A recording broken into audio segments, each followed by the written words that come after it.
Network News. Mariing kinondena sa Dagupan City, Pangasinan ang pamimeke ng claim stub para sa mga ipinamamahaging relief goods sa mga apektado ng masamang panahon na tulad na lamang ng nangyaring insidente sa Barangay Poblacion Oeste kung saan isang babayang nameke ng nasabing stub na anila ay nakaapekto sa bilang ng relief goods na nakalaana para sa mga pamilyang tunay na nangangailangan.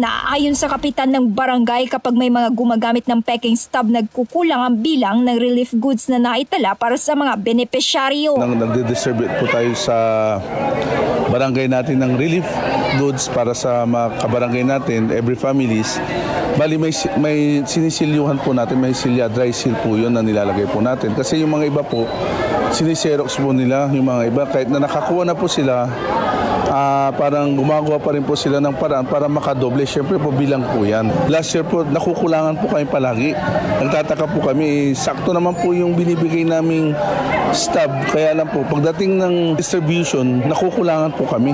Matatanda ang nabisto ang isang 44 anyos na babae noong Agosto 13 matapos umanong gumamit ng 3 peking claim stub sa relief distribution sa Juan P. Guadis Elementary School sa naturang barangay. Sa unang batch ng pamamahagi ng DSWD sa araw na iyon na umabot sa 1,287 na katawang nabigyan ng relief goods. Matapos beripikahin ng mga otoridad ang mga stub ng babae, natuklas ang peke ang mga ito. Dahil dito nagsagawa ng citizen arrest ang barangay at dinala ito sa Police Station 1 ng Dagupan City Office matapos isailalim sa medical legal examination. Nahaharap ito sa kasong paglabag sa Article 172 ng Revised Penal Code of Falsification by Private Individual and Use of Falsified Documents. Kasama mo mula rito sa IFM News Dagupan, ito sa Idol Denise Brillante Tatak.